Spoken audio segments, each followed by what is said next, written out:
그 공항 직원은 단호했어요. 저를 향해 입국 불가라는 말을 꺼냈을 때 저는 믿을 수 없었어요. 하지만 단 10분 뒤 그는 저에게 고개를 숙이고 미안하다고 말했습니다. 그리고 그 이유는 제 옆에 있던 한국인 친구 때문이었어요.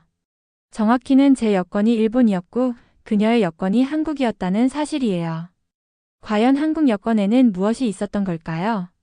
지금부터 그 놀라운 이야기를 들려드릴게요. 잠깐만요. 이야기 시작 전에 구독과 좋아요 꼭 부탁드려요. 여러분의 작은 클릭이 더 많은 사람들에게 한국의 놀라운 이야기를 전하는데 큰 힘이 됩니다. 자, 그럼 본격적으로 시작해 볼게요.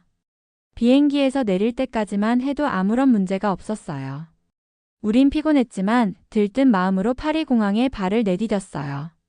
낯선 유럽의 공기, 바쁘게 움직이는 사람들, 그리고 유창하게 불어로 안내방송이 나오는 그 분위기에 지은이도 저도 잠시 감탄하며 웃었죠. 우리 진짜 유럽에 왔구나. 지은이가 말하자 저도 웃으며 고개를 끄덕였어요. 짐을 끌며 입국 심사 라인으로 걸어가는데 그 공간의 분위기는 살짝 무거웠어요. 사람들의 표정은 긴장돼 있었고 심사관들의 눈빛은 날카로웠어요. 우린 나란히 서 있었어요. 같은 비행기를 탔고 같은 목적지로 향했고 심지어 서류 준비도 같이 체크하며 마쳤어요. 백신 증명서, 호텔 예약 확인서, 돌아오는 항공권까지. 정말 모든 게 똑같았어요. 하지만 한 가지. 딱 한 가지가 달랐어요. 바로 여권. 저는 일본 여권, 지은이는 한국 여권을 가지고 있었어요. 제 차례가 오고 저는 자연스럽게 여권을 건넸어요. 그런데 심사관은 여권을 펼치자마자 눈썹을 찌푸렸어요. 그 작은 변화 하나에 제 심장이 철렁 내려앉았죠. 호텔 예약 증명서 있나요? 돌아가는 항공편은 언제죠? 체류 목적은 뭔가요? 그 질문들은 마치 시험 문제처럼 쏟아졌고 저는 침착하려 애쓰며 준비해온 서류를 하나하나 꺼냈어요. 하지만 심사관의 표정은 좀처럼 풀리지 않았어요. 그 사람은 뭔가를 메모하더니 옆 부스의 직원에게 뭔가 속삭였고 곧 저를 빤히 바라보며 말했어요. 잠시 이쪽으로 와주시겠어요? 그 말 한마디에 제 등줄기를 타고 쌓은 기운이 흘렀어요. 마치 얼음 조각이 등을 타고 내려가는 듯한 기분이었죠. 왜? 뭐가 문제지? 혹시 서류가 빠졌나? 비자 문제가 생긴 건가? 아무리 머리를 굴려봐도 제게 문제가 될 만한 건 없었어요. 그런데 옆에서 심사를 받던 지은이는 아무런 질문도 없이 웰컴 투 프랑스라는 말을 듣고 밝게 웃으며 저를 기다리고 있었어요. 이해가 안 됐어요. 정말 아무것도 이해할 수 없었어요. 우린 같은 준비를 했고 같은 목적지를 향해 왔는데 왜 나만? 왜 하필 나만? 저는 안내를 따라 별도 심사실로 이동했어요. 거긴 마치 보류자가 앉는 공간 같았어요. 은은한 형광등 불빛, 차가운 금속 의자, 그리고 서로 눈도 마주치지 않는 긴장감, 어린 사람들. 제가 앉아있자 직원이 다가와 제 여권을 다시 살폈어요. 가방도 열어보라고 했고 서류도 다시 흘어봤어요. 직원들끼리 뭔가를 속닥이며 체크리스트에 표시를 했고 가끔씩 저를 힐끔힐끔 바라보며 무언가 말했어요. 심장이 두근거렸어요. 혹시 나 이 나라 못 들어가는 걸까? 쫓겨나는 건가? 창밖에선 햇빛이 쨍하게 들어오고 있었지만 제 마음속은 온통 먹구름이 낀 듯했어요. 그때였어요. 지은이가 심사실 입구에 조심스럽게 나타났어요. 그녀는 약간 긴장한 얼굴로 직원에게 무언가를 설명했고 직원은 지은이의 여권을 받아들며 자세히 들여다봤어요. 그 순간 직원의 태도가 변했어요. 진심으로요. 고개를 끄덕이며 뭔가를 확인한 그 직원은 갑자기 사무적인 얼굴을 벗고 정중한 어조로 말했어요. 잠시만 기다려주세요. 곧 처리될 겁니다. 그 말 한마디가 제 머릿속을 멍하게 만들었어요. 대체 왜? 무슨 일이 있었던 거지? 그리고 바로 그 다음 지은이의 한국 여권이 이 상황의 흐름을 바꾸기 시작했어요. 그 방은 마치 심사보류자 대기실 같았어요. 커튼으로 가려진 공간, 차가운 금속 의자, 그리고 묘하게 날카로운 공기까지. 범죄자도 아닌데 마치 뭔가 잘못한 사람처럼 느껴지게 만드는 공간이었죠. 의자에 앉아 있는 사람들은 다들 고개를 숙이고 있었어요. 누군가는 손을 끄고 있었고 누군가는 끊임없이 손톱을 물어뜯고 있었어요. 아무도 말하지 않았지만 그 공간 전체에 흐르던 불안감은 뚜렷했어요. 그리고 그 속에 저도 있었어요. 왜 나만 이런 대우를 받아야 하는 걸까? 이유를 알 수 없다는 게 더 괴로웠어요. 밖에서 지은이의 얼굴이 보였을 때 저는 본능적으로 안도했어요. 그녀는 침착하게 직원에게 다가가 상황을 설명하려 했고 그 직원은 지은이의 여권을 받아들여 펼쳐봤어요. 순간 그의 표정이 변했어요. 의심에서 놀람으로. 그리고 곧장 경계에서 존중으로. 당신은 한국인이 맞나요? 지은이가 고개를 끄덕이자 그는 제 여권을 다시 들여다보며 무언가 계산하는 듯한 눈빛을 보였어요. 곧 다른 직원에게 다가가 귓속말을 나눴고 두 사람은 함께 컴퓨터 화면을 들여다보며 뭔가를 확인했어요. 그 이후 공항의 공기가 달라졌어요. 분위기는 미묘하게 그러나 분명하게 바뀌었어요. 마치 상황을 통제하고 있다는 자신감이 사라지고 우리가 뭔가 실수한 건 아닐까 하는 조심스러움이 느껴졌어요. 한 명의 직원이 제게 다가왔어요. 이전과는 완전히 다른 표정이었어요. 눈빛엔 경계가 아닌 미안함이 담겨 있었고 어조도 부드러웠어요. 불편을 드려서 죄송합니다. 이제 입국하셔도 됩니다. 저는 그 말을 듣고도 얼떨떨했어요. 무슨 일이 있었는지도 모른 채 갑자기 모든 게 끝난 거예요. 그들의 표정은 정중하게 바뀌었고 아까까지만 해도 무표정하고 날카롭던 그 직원이 제게 고개를 숙였어요. 진심이 느껴지는 사과였어요. 도대체 무슨 일이 벌어진 거지? 밖으로 나왔을 때 지은이가 제게 말했어요. 내가 한국 여권 보여줬더니 갑자기 말투부터 행동까지 확 달라지더라. 저는 믿기지 않았어요. 여권 하나로 사람이 이렇게까지 달라질 수 있다는 게 그게 말이 돼요? 그게 가능한 일이에요. 하지만 지은이는 조용히 웃으며 한마디를 덧붙였어요.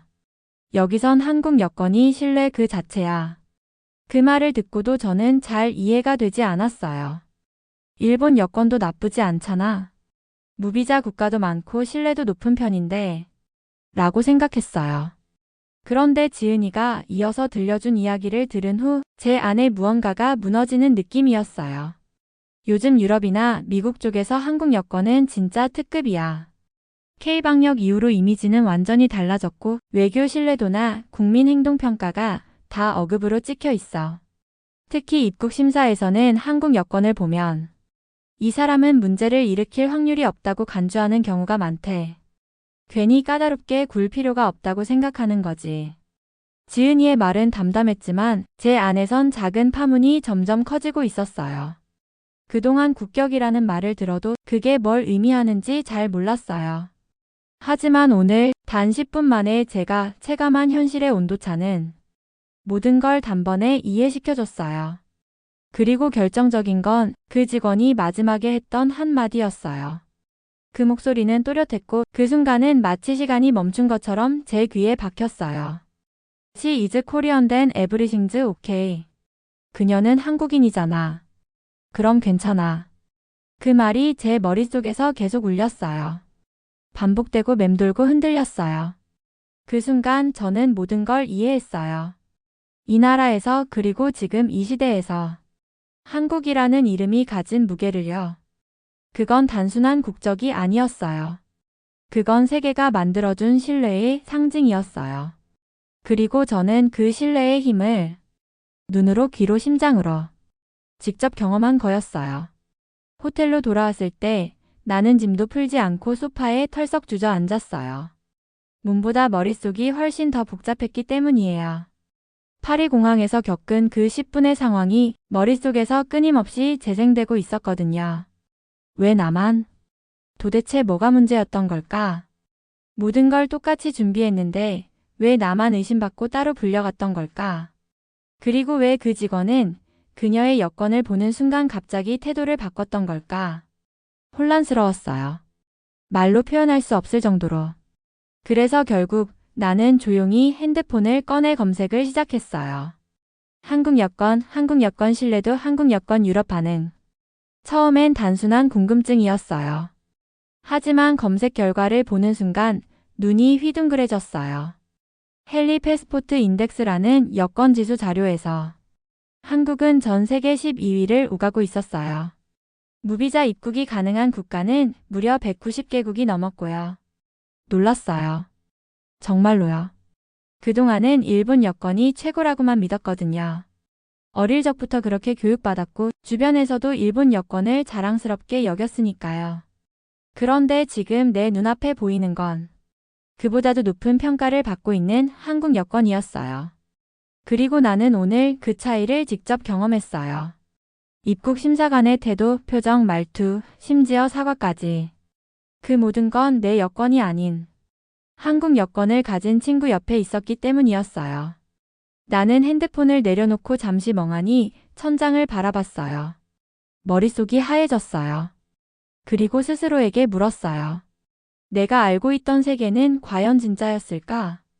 그동안 나는 한국을 그저 문화 콘텐츠가 강한 이웃나라 정도로만 생각했어요. 하지만 그 여권 하나는 단순한 국적 그 이상의 무언가를 상징하고 있었어요. 그건 신뢰였어요. 전 세계가 그 국민과 나라를 어떻게 보고 있는지를 고스란히 보여주는 신호였어요. 나는 생각했어요. 왜 한국은 이렇게까지 신뢰를 얻은 걸까? 뉴스 속에서나 보던 K방역, 전 세계에서 극찬을 받았던 질서와 시민의식, 그리고 K-팝 K드라마를 넘어 이제는 국민 자체가 신뢰의 대상이 되어버린 나라. 그게 바로 한국이었어요.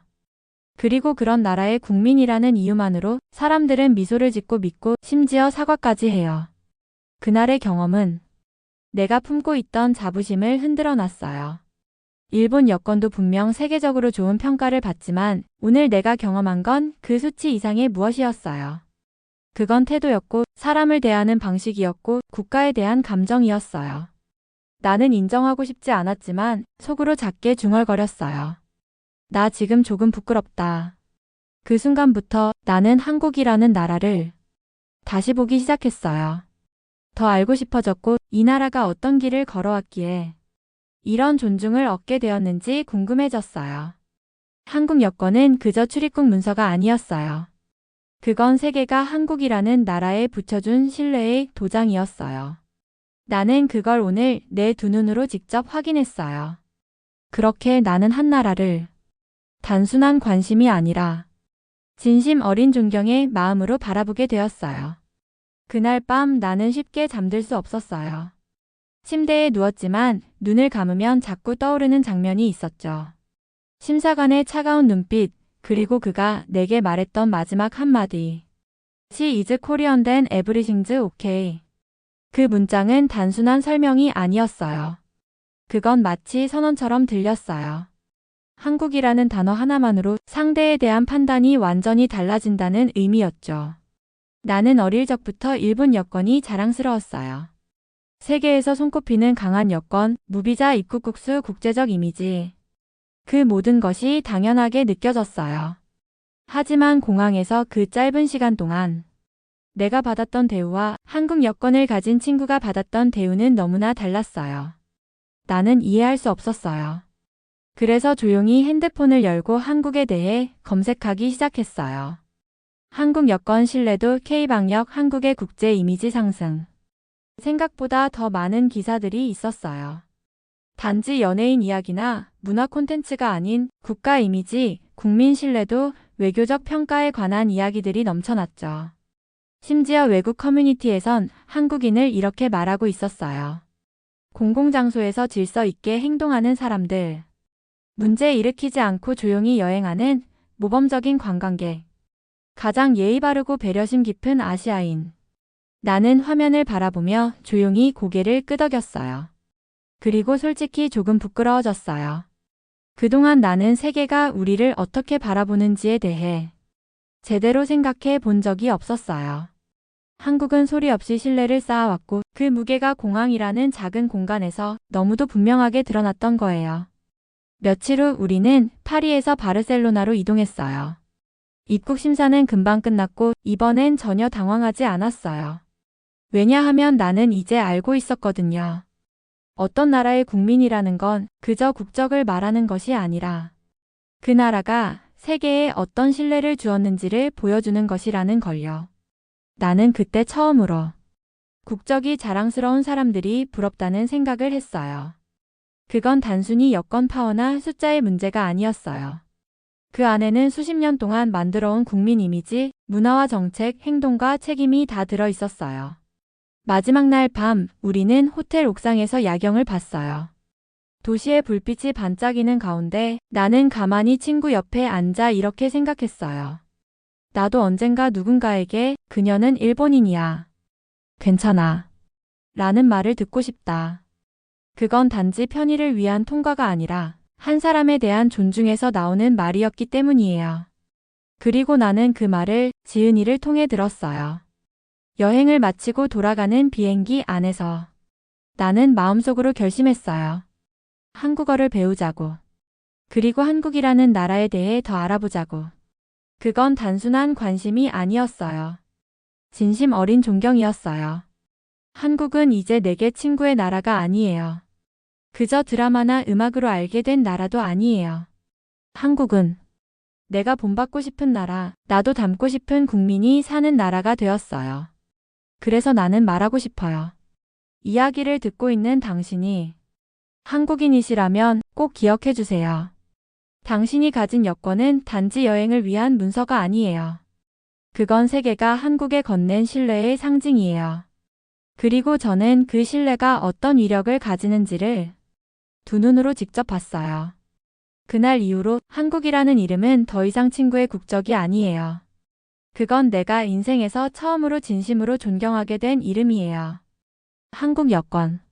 처음엔 그저 붉은색 커버의 여행 문서 중 하나일 뿐이라고 생각했어요. 하지만 이제는 달라요. 그건 단지 어느 나라 국민인지 나타내는 종이가 아니라 그 사람의 나라가 어떤 가치를 지향해 왔는지를 보여주는 증명서였어요. 나는 단 10분 만에 내가 세상을 얼마나 좁게 보고 있었는지 알게 되었어요.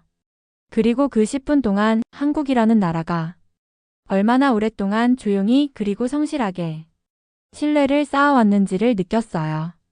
지은이의 말이 떠올라요. 사람도 나라도 결국 신뢰야. 한국이 지금 전 세계에서 사랑받는 이유는 무기가 강해서도 땅이 넓어서도 돈이 많아서도 아니었어요. 믿을 수 있는 나라, 함께 있고 싶은 사람들, 그 신뢰를 향해 한 걸음씩 걸어온 결과였어요. 그날 이후 저는 길거리에서 한국어를 들으면 괜히 반가워졌고 한국 뉴스를 일부러 찾아보게 되었고 지은이에게 매일 한국어 표현을 하나씩 배웠어요. 어쩌면 나도 언젠가 한국처럼 신뢰받는 사람이 되고 싶다는 마음이 들어서였을까요? 아니면 그런 나라를 가진 지은이가 괜히 멋져 보였기 때문일지도 몰라요. 그리고 문득 이런 생각이 들었어요. 한국이라는 이름 하나가 내 인생의 시선을 바꾸었다면 그 나라 사람들은 얼마나 자랑스러울까? 지금 이 이야기를 듣고 있는 당신, 혹시 당신도 한국인이신가요? 그렇다면 꼭 기억해 주세요. 당신이 가진 여권은 단지 출입국을 위한 문서가 아닙니다. 세상이 당신을 신뢰하게 만든 조용하고도 위대한 역사 그 자체입니다. 그리고 그날 유럽 공항에서 나는 그 역사를 두 눈으로 목격했어요. 그건 제 인생에서 아마 가장 조용하지만 가장 강렬한 문화 충격이었어요. 감사합니다. 한국. 그리고 한국인인 당신에게. 여러분, 오늘 영상 재미있게 보셨나요? 유럽 공항에서 단 10분이 한 사람의 인식을 완전히 바꾸었습니다. 여러분은 이에 대해 어떻게 생각하시나요? 여러분의 의견을 댓글로 남겨주세요. 영상이 유익했다면 좋아요와 구독 잊지 마시고요. 알림 설정도 해두시면 앞으로 더 재미있는 이야기로 찾아뵐게요. 오늘 하루도 행복하시고 다음 영상에서 만나요.